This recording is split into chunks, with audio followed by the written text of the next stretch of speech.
I'm sure there are plenty of leaders out there who are like, I work hard. I do stuff all day. And I'm like, kind of. You kind of do stuff. I thought you were going to say something nicer about that than that. I'm not. Hey, everybody. Welcome to the show. I'm Rodney Evans, and that freshly shorn gentleman is Sam Spurlin.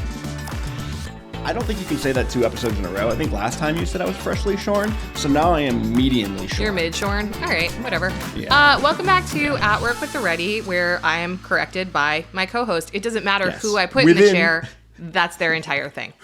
Within the first 10 seconds. Within the first 10 seconds, there's big actually energy. That's how I know it's going to be a good episode. Oh, good. Oh, terrific.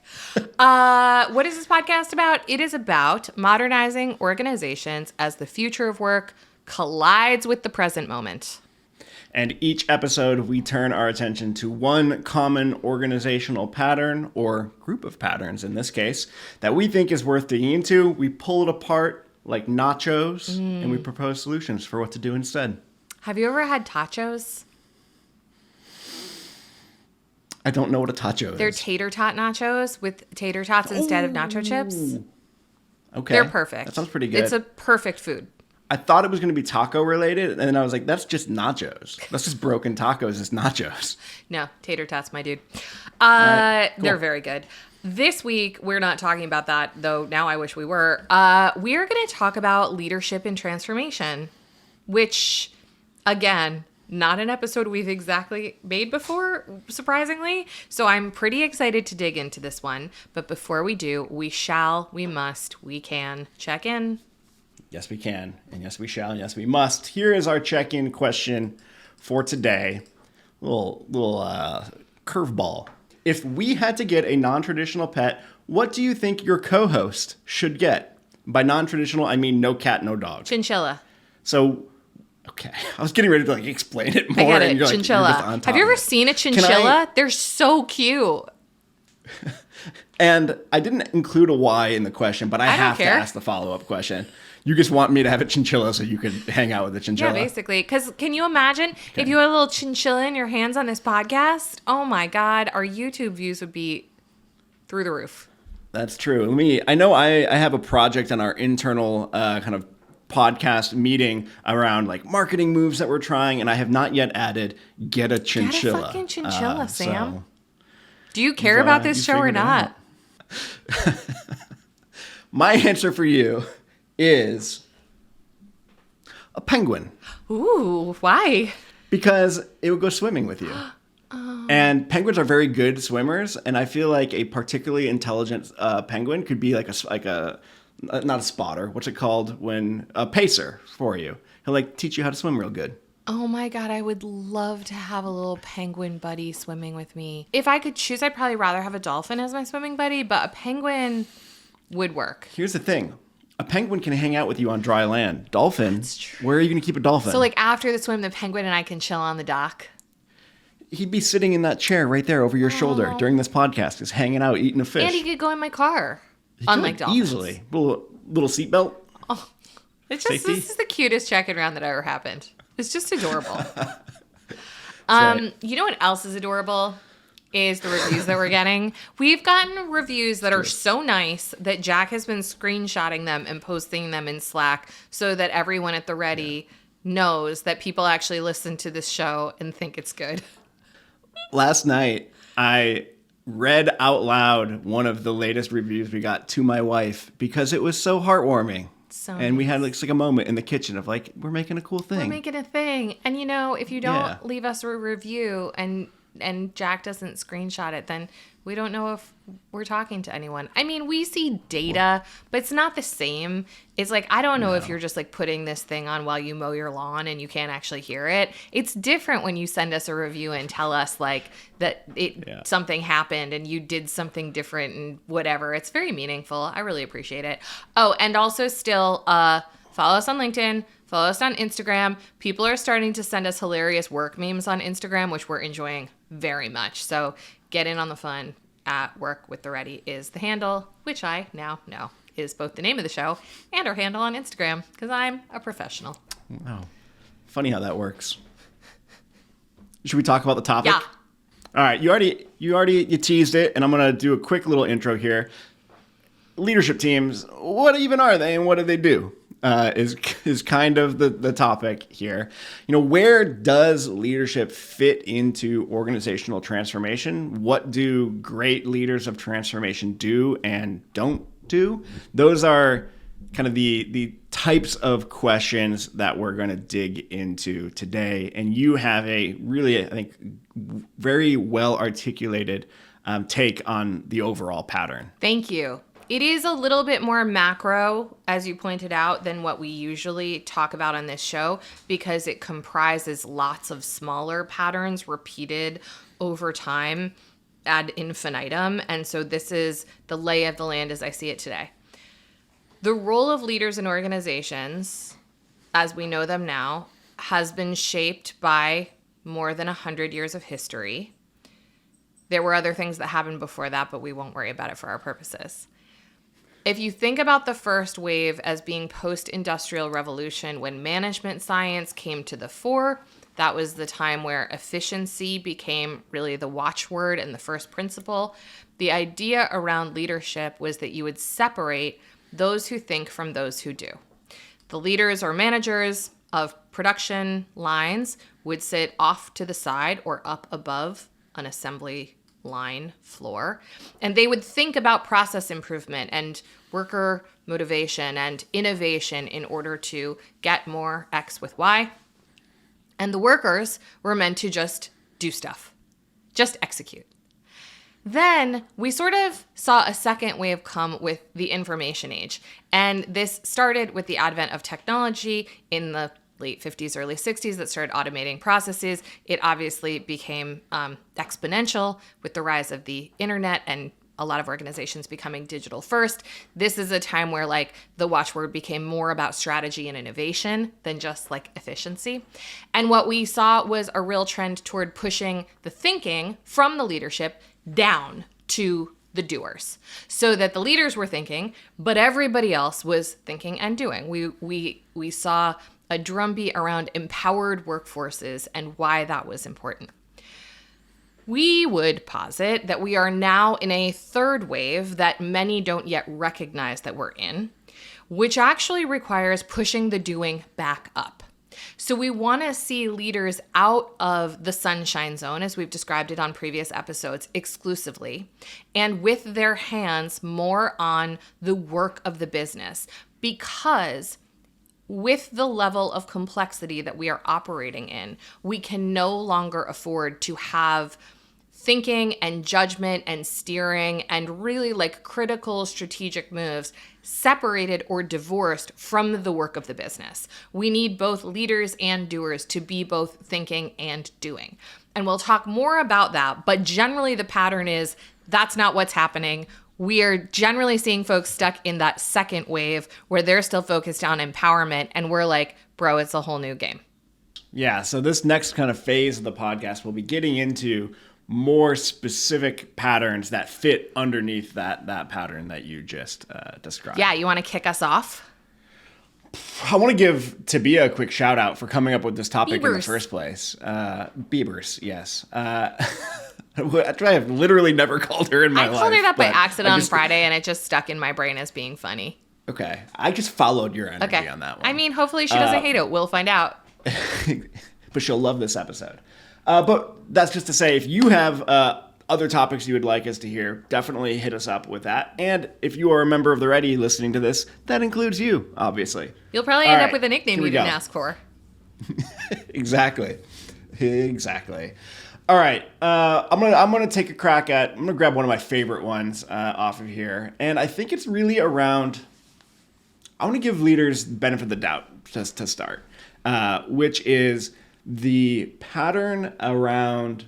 We start a project in an organization, and we have a leader who is super stoked conceptually on everything that we're here to do. That's why they've hired us. That's why we're partnering to do the work. And the way they know how to dig into the work with us is antithetical to what we're actually trying to do in the organization. Yeah. So it looks like unnecessary control, wanting to be really like in the weeds on status of like how things are going, wanting to see the really well thought through detailed plan that goes 6 months out. And there, from their point of view, they're just thinking like, well, this is what I do. Like, this is what a leader does. They help get clarity on all of this. They make sure everything is going and happening the right way. And that's one of the first battles, lowercase b battles, one of those first conversations that we often end up having with a client around this need for really controlling how other people are experiencing the change work is actually antithetical to the thing that we're trying to do. Yeah. I mean, I've experienced this so many times. For me, it often starts with like invite lists. Like invite lists to meetings. Who's going to be there? Who's not going to be there? Yeah, or like send it to me. Let me take a look real quick. Can I the leader or sponsor being like, I should see like how you're thinking about the breakout groups and who's in that. Like a very like I need to sort of puppeteer this thing, and the thing is, there's a lot about that is not great in terms of starting to practice the principles of adaptability and agility that we're there to install. But to me, the most nefarious part of it is just actually that it's a huge distraction. Because it lets people feel like they're doing something that's part of transformation. And I'm like, every minute that I spend engaged in this is a minute that I'm not spending on something that matters. And the fact that like I am feeding that beast and sort of like propping up the assumption that this is the work, it isn't good. Like, it's not good for us. It's not good for them. It's not good for for the overall transformation. And yet it can be quite difficult to get out of that pattern, because to a leader, they're like, what's the big deal of me weighing in on a meeting invite? And to me, I'm like, well, the big deal is that it's going to take 3 times as long to have the meeting as if you would just let me take a swag at it and get going tomorrow. But it's like, these are the disconnects early on in projects that can feel quite spicy. Sorry, Travis. Yeah. Spicy. Yeah. Also, Travis, your wife agrees with me on spicy. I'm just saying. Spicy is great. Thank you, Sam. The thing that is there, because there is something about it is useful. I like getting the inside scoop on like stuff in an organization. There are versions where like, oh, it's useful to know that like these 2 people on the team have this really long history and they don't get along. Sure. Like, cool. Like, that is, I can do something with that information maybe. So there is something that is potentially useful there. But the thing that this pattern, this sub-pattern really gets at is that it is replacing the important problems that we have not yet uncovered by getting into the work with the known fake problems of like how to manage how this is going to go, who's going to be in the meeting, how the meeting's going to go. Like, as long as we can get 80% of the way there on the meeting and it allows us to move forward, right, and we start to uncover the real sorts of problems, right, like, let's direct our attention at those things and just get through that first wave of quote unquote problems, which aren't really problems. They're just logistics. Yeah. Well, and I think to just like nerd out for a second, because there's a lot in here that relates to how traditional change management is done, and a lot of leaders feeling like they need to build a lot of support before making a move. And I would say that we just fundamentally tend to lean more into, let's just get started and show people what's different. Let's just give people a different experience and just get real momentum created to get us unstuck. And I understand that for leaders who have been trained and incentivized and promoted along traditional lines, that feels irresponsible. They're just like, no. Right. First, you win hearts and minds, and you explain to everyone what we're going to do and why they're in this meeting and why they're not in this meeting and what's going to happen in that. And it's like, I understand that they immediately feel not only like quite threatened and like a lot of control is being taken away, but also quite challenged in terms of what they believe the right way to do this is. And that's hard, but also, life in the big city. I don't know. And it's not to say that like our approach, what we're not doing is saying like, if you just get started, there won't be problems. Of course. What we're saying is there are absolutely going to be problems. Someone's going to be mad they weren't there. Someone else is going to be like, why am I here? Tension. And what we're saying is that we can handle right. that. Those are conversations that can happen. Those are not irrecoverable mistakes or moments. They're just things that are part of the work. So we shouldn't be surprised when they happen, and we shouldn't spend a ton of time making sure they don't happen. Yeah, exactly. Yeah, it's just it's our belief that we can deal with or triage or steer based on things that have actually gone down, and would prefer to do that than trying to avoid anything ever going down. Yeah. Yeah. Yeah. Okay. It's so easy for someone to go like, I wanted to be in that meeting. Why wasn't I? And for me to be like, I don't know. I'll add you to the next one. Yeah, exactly. And it's like, not a big deal. Good to know. Yeah. Well, it's again, we could probably do the whole episode just on this one subject. You have a heart out. I was told so. This is why I hate you so much. It's hard to articulate sometimes. I don't even remember my point now because I'm filled with rage, Rodney. That's what happens. I think I was going to say something around start by starting and like the whole continuous steering aspect of this. Oh yeah, that's what it was. Before you actually get started in something, it is super easy to wind yourself up about how high stakes it is, how catastrophic it'll be if it goes wrong.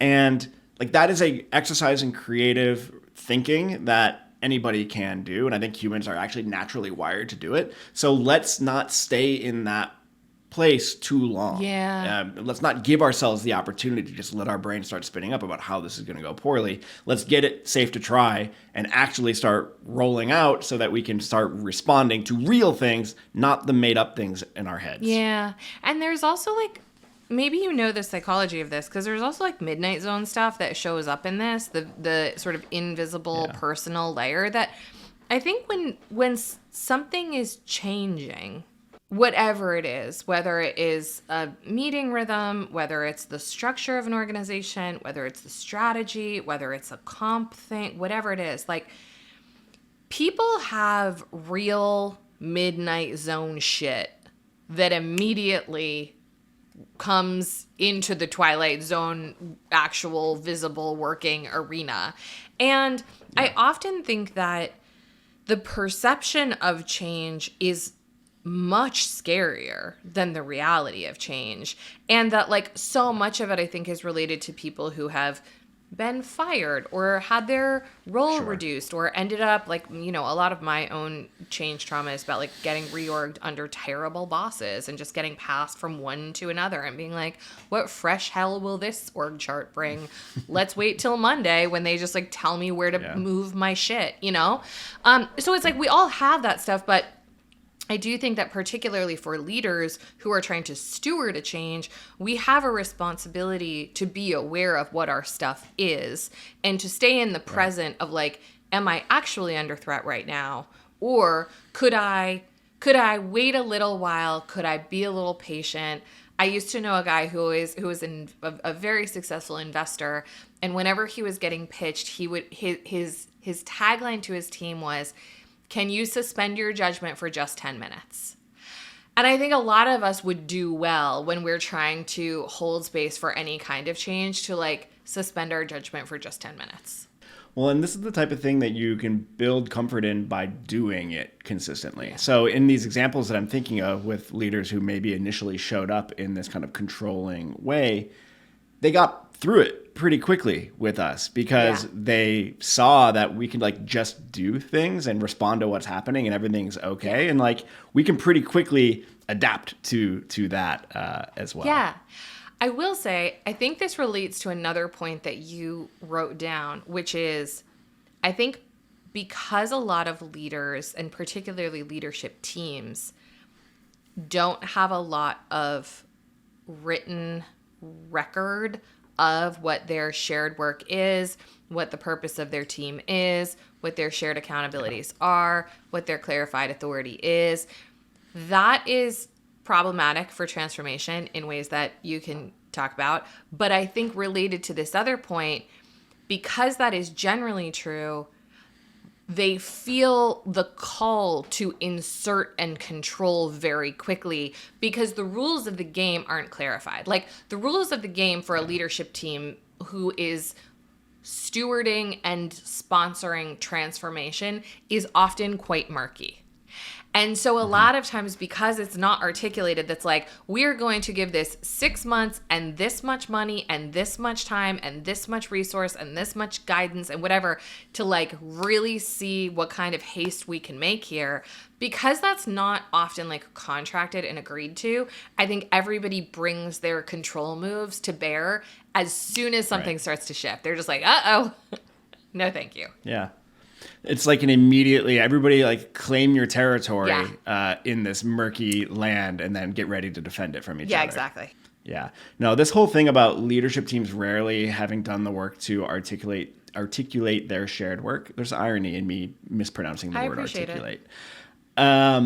This is so common. I am living this right now with a couple of clients, and it kind of, I've had many conversations with leadership teams where they want to fight me on this initially. They're like, what are you talking about? We're not a team. Like, we meet every week. We're called the LT. I'm like, okay, well, you can call yourselves anything and you can meet whenever you want. That doesn't necessarily make you a team. Do you have shared work? Describe to me what you all are doing together, not the fact that you describe and report out on your function and you report out on your function and you report out on your function. There is no shared work there. And that may be some important work that we all are aware of our own areas, but that does not make you a team. That makes you a group of peers who meet periodically. Right. A team has stuff that they do together. And the stuff, when we are working with these leadership teams, is the OS work. It's the building of the OS. It's the building of the organization. I was literally in a session with a team yesterday where the closing round, there was a great comment that I love, which is, you know, you have a leader who said that in the beginning of this meeting, I was grumpy because I thought this was going to be fluffy. And then by the time we got to the end of it, I could much more clearly see like what the work is that we need to do. And like that made my heart sing. And that is like, my job is done. Oh, no, actually my job has just begun because we're starting to build a backlog of like, what's the shit that only you all can do? Right. And what does it mean? What does it actually look like? Who is going to do it? What sub-team? Which 3 of you are going to go work on this thing? And which 2 of you are going to go work on this thing with somebody from this function? That is the really exciting work that I love to do with leadership teams, because now you've got a group of people who are sweating how stuff gets done in the organization. Totally. Wait, random related aside. I feel like in my career, this was a point that would emerge naturally when I was working with leadership teams, that we would just sort of like stumble eventually into the fact that their job was basically, their shared work was basically organizational design. Now I understand like why that kept happening. But sometimes I still feel like this sometimes. Sometimes I feel like leadership teams will be like, well, of course, like you think that that's my job because that's your job. Like it's my agenda is that they become org designers, which, I mean, not no, but also true, right? Yeah. Should I be insecure about this? I don't think so. I just like getting them to articulate, how do you want your organization to be? Right. And like they'll have a great time like writing about all of the things, like how things would be if everything was working perfectly. Sure. And like, oh, that's awesome. That's cool. That's cool. That's cool. And then the question is, all right, cool. Who, like, how, who, and how? Yeah. And the like dawning realization that it's not literally everything that we just brainstormed is the sole responsibility of the leadership team. I'm not asking you as the ELT to go get into the micro weeds about what tools we're going to use to communicate, but there may be work that has to be owned at that leadership team level around saying, hey, actually, we're going to prioritize figuring out our tech stack because it's a shit show. Yeah. So we're going to allocate some money. We're going to support a team to go do that. Let's make sure we're going to articulate what our principles are, but what we believe about how we should be using tools, what kind of tools we want. That is the type of work that lives at the leadership level, not like reviewing, vendor RFPs or anything like that. And it's like so much of the wiring and plumbing of an organization can't be touched by just anybody for good reason. Yeah. But to your point, I do feel like the best projects that I've worked on the leadership team I worked with were the kind who once they understood what they were trying to create in their OS, were very like, well, we got to look at compensation. Well, we got to look at this tooling thing. Well, we got to look at like our strategy. Well, the way that we do budgeting now is just not supporting the kind of adaptability that we need. Like, the best leadership teams weren't like, well, we work on the Titanic and this is how the Titanic goes, so do your best. The best leadership teams were like, oh, it's our job to change out the old wiring, which is the hardest part of the job, actually. Yeah. But like our job is to like create a house where these things can happen and where people can live and do great work. And a lot of the way that happens is like quite org debt riddled and quite unseen and quite unglamorous. But the best leadership teams I've worked with are like, yeah, we got to rethink sales comp because like these organizations will never collaborate if we leave the incentives this way. Yeah. I have another, I love that. I love that. And I think another good example that I'm living right now is something happens in an organization and something bad happens. Like something breaks, somebody drops a ball, multiple people drop the ball, something bad happens. And you can retro the thing and like fix that specific thing that happened. Like, here's what happened. All right, we're going to fix it and make sure that doesn't happen again. And I think a leadership team that is really on top of its game will take that example of a thing that happened and be able to abstract it one level higher and say, what is it about our OS that made this thing happen? Yeah. What is it about how we do something, how we communicate that this thing fell between two functions and nobody felt the responsibility to like track down what is actually happening here until it blew up in our face? Yeah. Okay, let's understand the OS sort of cause for this, and then let's explore what we can do at an OS level so this flavor of thing never happens again. Nothing that is exactly the same and nothing that kind of falls in that same category either. Totally. And this is like another point that I wanted to raise is just this sort of like playing offense versus playing defense idea. I think a lot of leaders, again, because of that sort of like second wave of management and leadership trend line thing that I talked about, the information age vibe, was so much about like empowering and servant leadership and all of this other stuff. It put leaders, I think, into a posture that is unhelpful because power became a dirty word and exercising power became controversial in a lot of organizations that were trying to be more progressive or be seen as more empowering. And the long tail of that, the consequence of that, is leaders ending up being quite responsive to what breaks in the OS and to what people are dissatisfied with and to what a competitor is doing, rather than being like, my organization is designed to do what it's doing. What do I want it to do instead? What do I need to change in order for it to do that thing? And I'm just like, raise your gaze to be paying attention to the results that you get and what to do about your OS to change them, rather than getting sucked into the muck of like, this person got a competing offer and this competitor is using our languaging and this lawsuit is now going to like drag me down to the river Styx. It's like, guys, look up and pay attention because the defensive moves, and I've been in this role and it took a member of Source being like, I need you somewhere else. The defensive moves will keep you distracted and exhausted, and they are compounding. The more attention you give to triaging every individual fracture in the OS, the more those fractures will end up on your desk to solve. Like, you will just become a hammer and every person will hand you nails until you retire. So like, you gotta start paying attention to a different altitude that to your point you have to start designing the system that takes care of those things so that you're not the one taking care of every one of those things.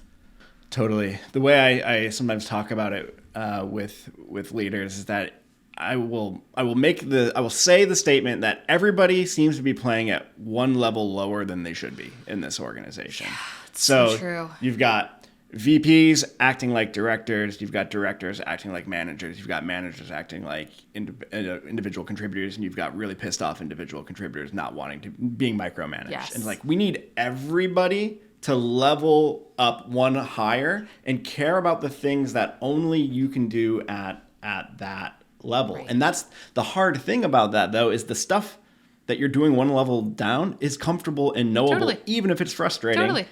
Chances are you were probably good at it, which is why you got promoted. Yes. So it's so easy to convince yourself that this is the work. I'm doing it.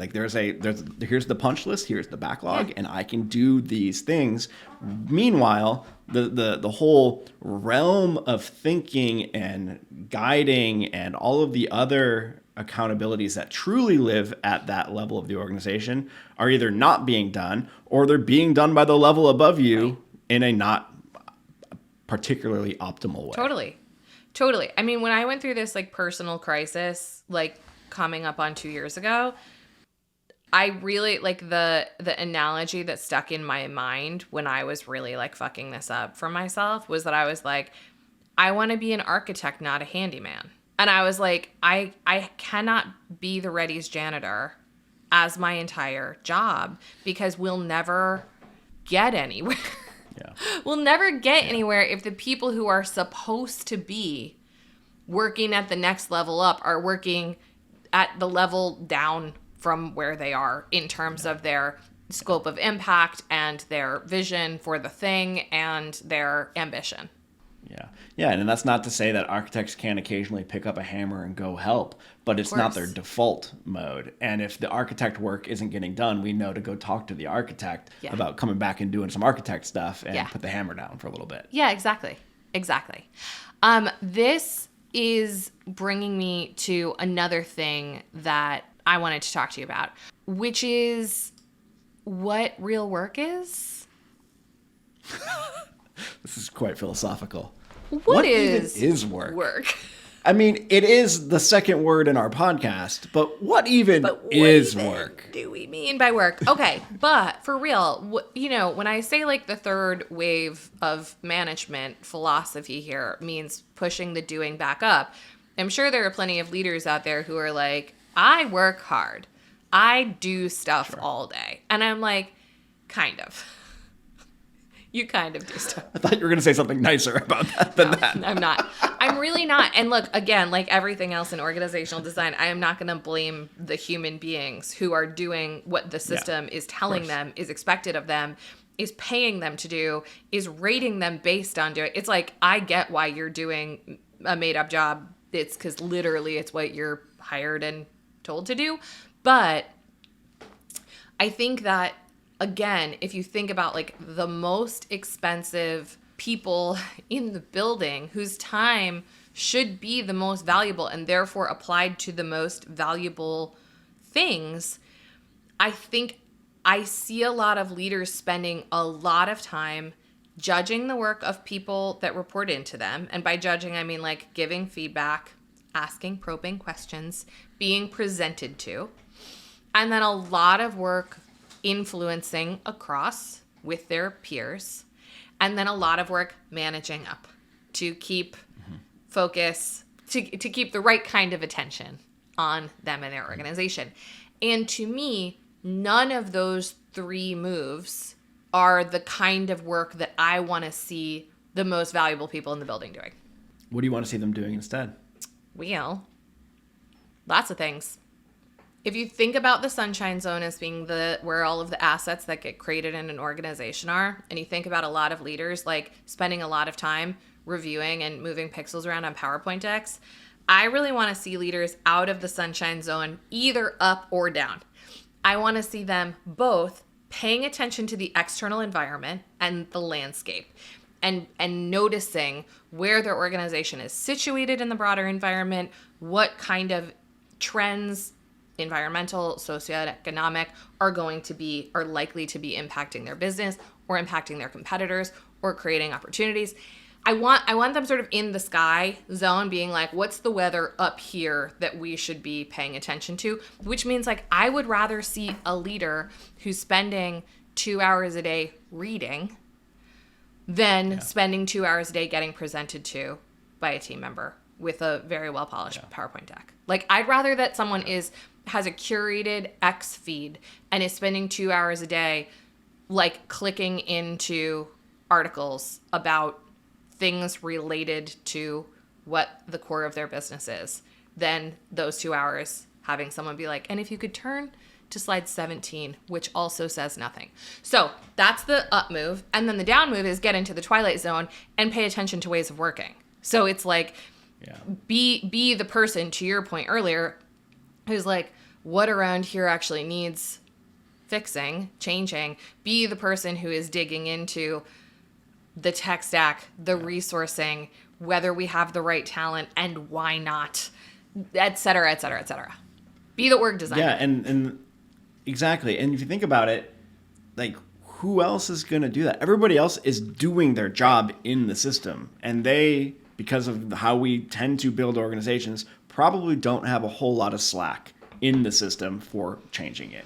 You, theoretically, I know you don't feel like you have slack, senior leader, but you can design, you have more ability to job craft yourself into a situation where you have slack to go be the org designer than the individual contributor, answering customer service calls all day. 100%. Like they're being measured very, very minutely on like how many of those they finished. And chances are you're not being measured that way or anything approaching that way. So make that time, go roaming around and see what you can actually suss out and be the catalyst for changing. Yeah. The one other thing I just wanted to add into what you said is I agree 99% with everything you just said. And the one thing I would add to it is do something to synthesize everything that you have read and understood and share it back into I love that. the organization. Write stuff. Make short videos. There's so many ways that you can use your experience that you have as a senior leader in an organization to provide value that is useful for people back into the organization. And there's definitely all sorts of interesting stuff around feeling insecure about whether you're gonna like if your take is right or wrong, or like there's things to work through kind of in the midnight zone around that. But I think it's a really valuable thing that I don't see enough senior leaders in organizations doing. I mean, as someone who has worked on this a lot myself, like it does feel quite vulnerable. It is hard to get started because there's not really a template for it, the way that there's a template for like how to create strategy or how to do budgeting or something like that. And it's not something that anyone's going to ask you for specifically. So it can feel, I definitely have had the moment, like as someone who professionally talks about shit, even I have had the moment where I'm like, does anyone want to like read this Slack post about like what I think about AI and our category? I don't know. Like it feels like I put a lot of time and thought into synthesizing the conversations I have and the things that I'm learning. And then I'm like, nobody asked for this, and I don't know if anybody like is interested in it. Yeah. But like you kind of have to do it anyway. Yeah, and you have to keep doing it even if it doesn't necessarily get the response that you're hoping for. Right. Like if you don't have like 20 responses in Slack, think, oh my God, Rodney, this is so smart. But a few people have read it, and you're doing it for your own edification as well. Yes.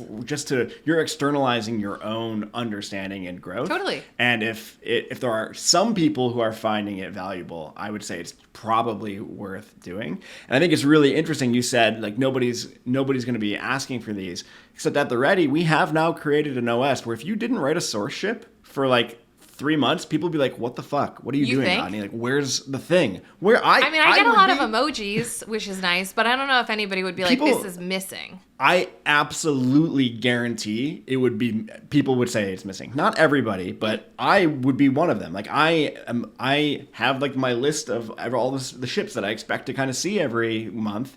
And like, I'm excited to read them. And like, I would totally extend you all the grace in the world if you skipped for a month or two. But like, if it just like disappeared with no commentary, I'd be like, where did it go? And why aren't we doing it anymore? Interesting. See, real-time data, folks, it's worth doing it even if you don't know if anyone cares.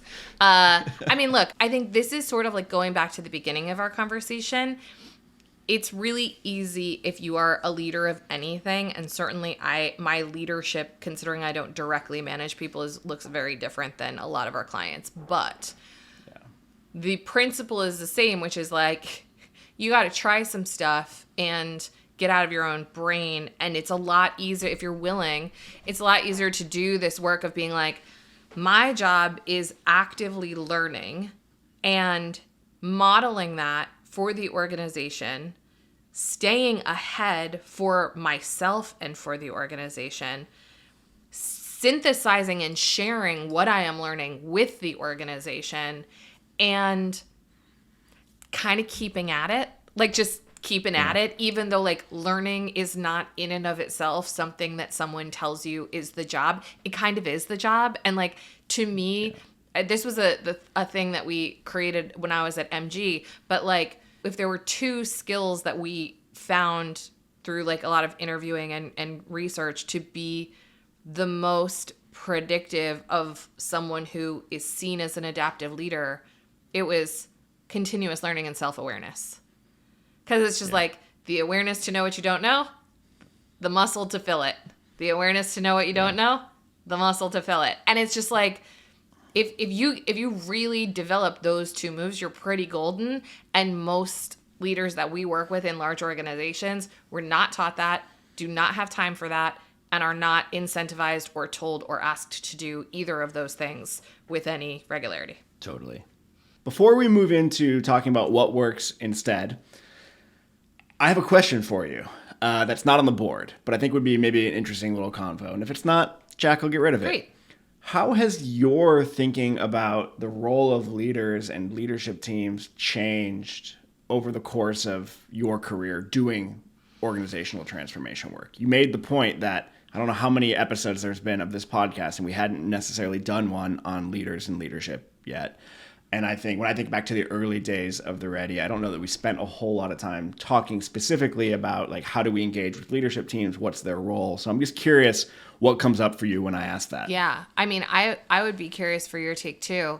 The TLDR is like, I think I used to be more in the head of the leadership team just needs to not become a blocker and to be sure that there is space wherever transformation is happening for it to happen. And basically their jobs were to like clear hurdles, write checks, provide air cover, etc. Yeah. Now, because of the projects that I have been involved in with really engaged org design oriented leaders, I just understand what the limitation is if they themselves are not like modeling the end state that they're aiming for. Yeah, I think that tracks to my own thinking on it as well. And I think, lots of great work can happen in these huge organizations without, CEO buy-in. Sure. Without there's a lot of greenfield usually where we can start making things happen. So I have not swung so hard to the other direction where I'm like, we have to make sure all the leaders are on board before we even do anything. No. Like that would be pretty antithetical to what we're trying to do. 100%. But there is a ceiling of impact that you can get to if you don't have leaders really kind of on board and doing the work with you. Yeah. And I've really tried over the last couple of years to totally shift my thinking and instead think about leadership teams are a potential force multiplier for the work that we are doing. Kind of said another way, if we're going to be existing and doing this work in a hierarchical system, let's use the hierarchy to our advantage. If there is centralized power in some way, well, let's go and use that power in a productive, wholesome, complexity-conscious, people-positive way, rather than kind of hiding from it like the eye of Sauron, kind of looking for us and making sure it can't see us. Don't put the ring on. Or I don't know what any of these nerd references mean, but you go off. Some people do, Great. and they're very impressed with my metaphor right now.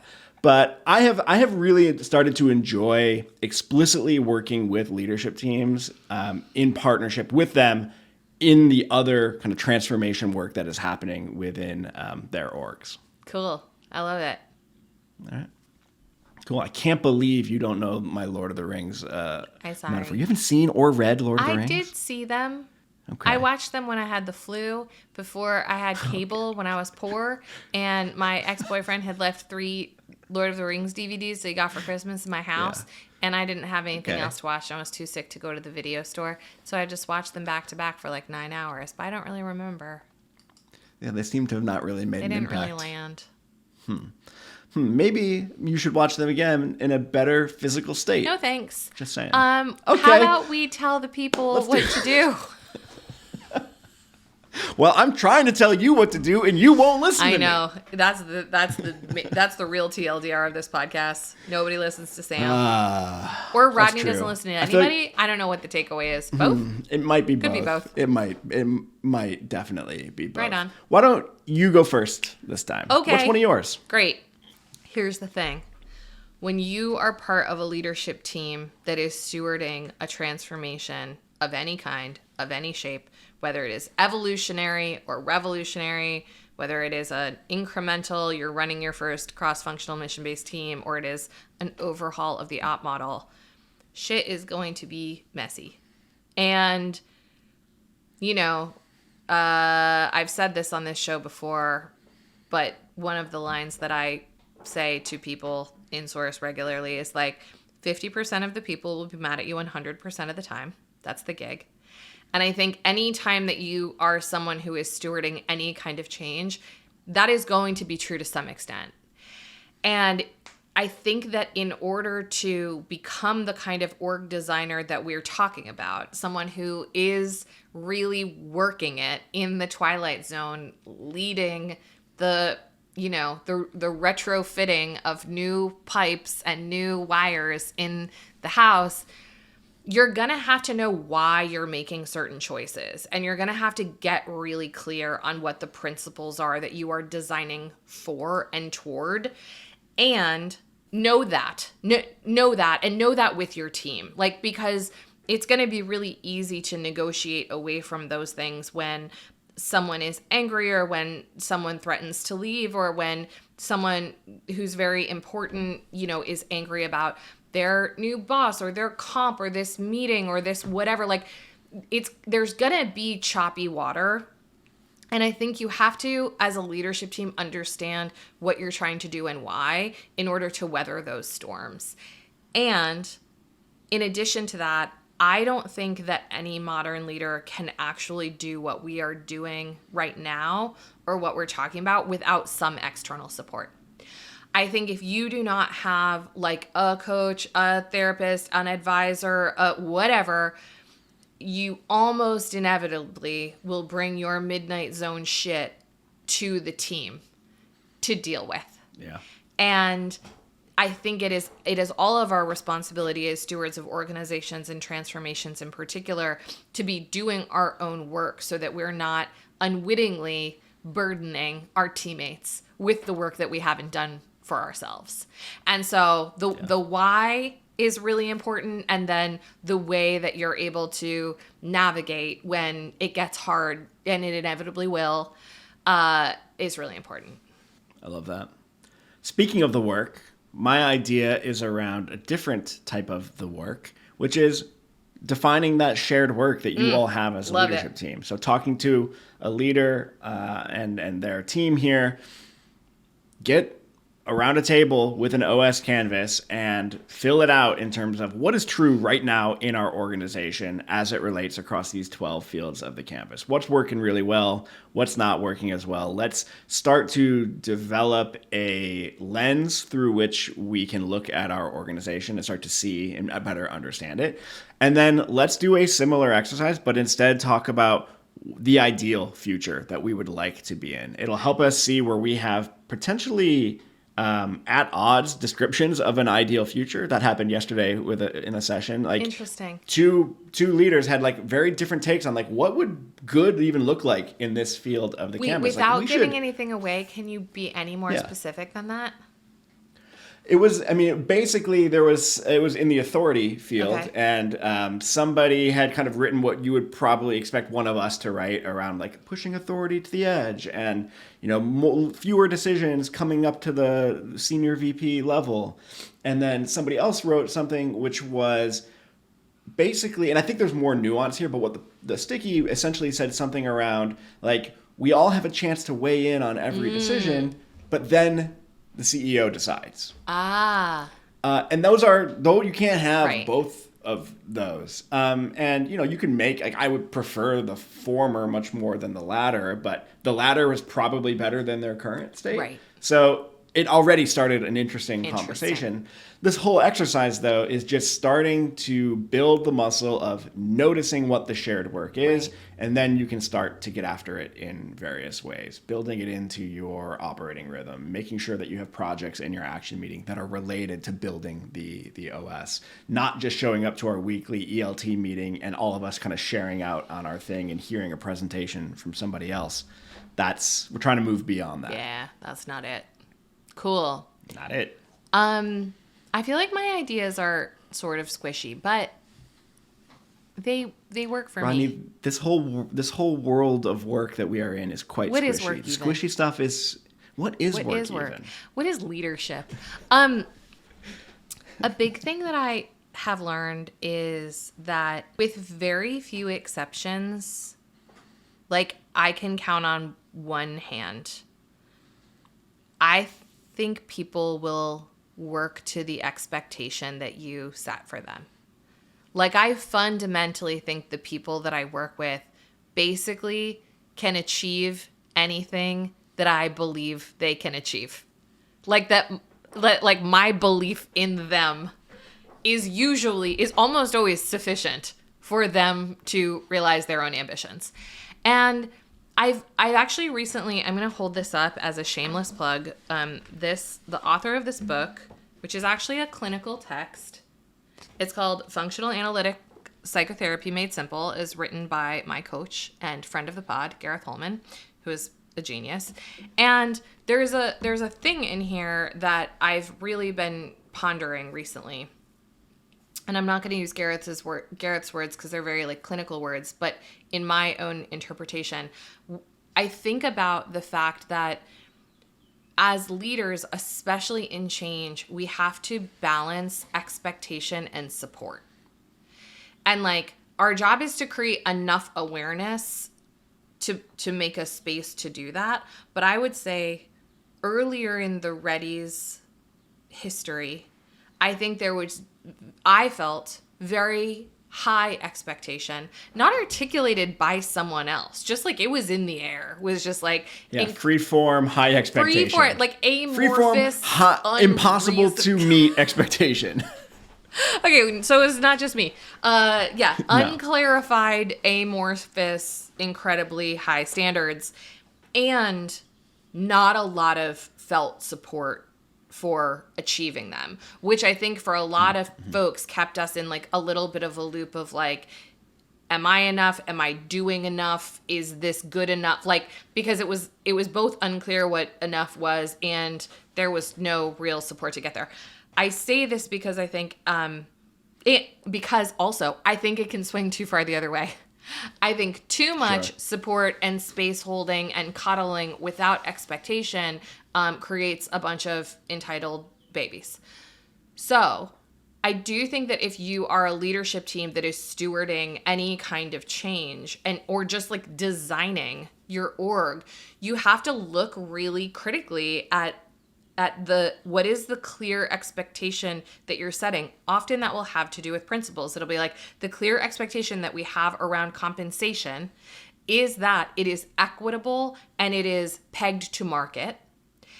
And the support that we are going to give people to live into that or to be part of that looks like an ability to leave, an ability to access support, an ability to participate in learning journeys, an ability to have a mentor, whatever.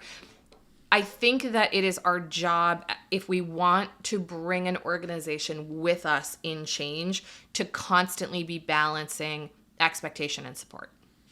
I love that.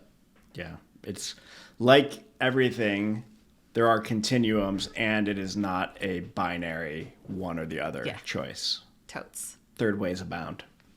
All right, Rodney, I think that's a great place for us to come to a close, which means no, the episode is not over. It just means it's closing round time. Closing round. When are we going to get that song? I was wondering when you were going to start singing some Third Eye Blind. Today. If Today's the Jack day. is worth anything, he will drop a little stinger in there of closing time. Rough. Is that what the song is called? It must be, right? Gotta be. Anyway. Rodney, closing round. What did you notice about this conversation? I noticed that unlike the meetings episode that we made yesterday, I don't know, recently? Yesterday? Yeah. That felt like it could be about anything and we wanted to talk about everything.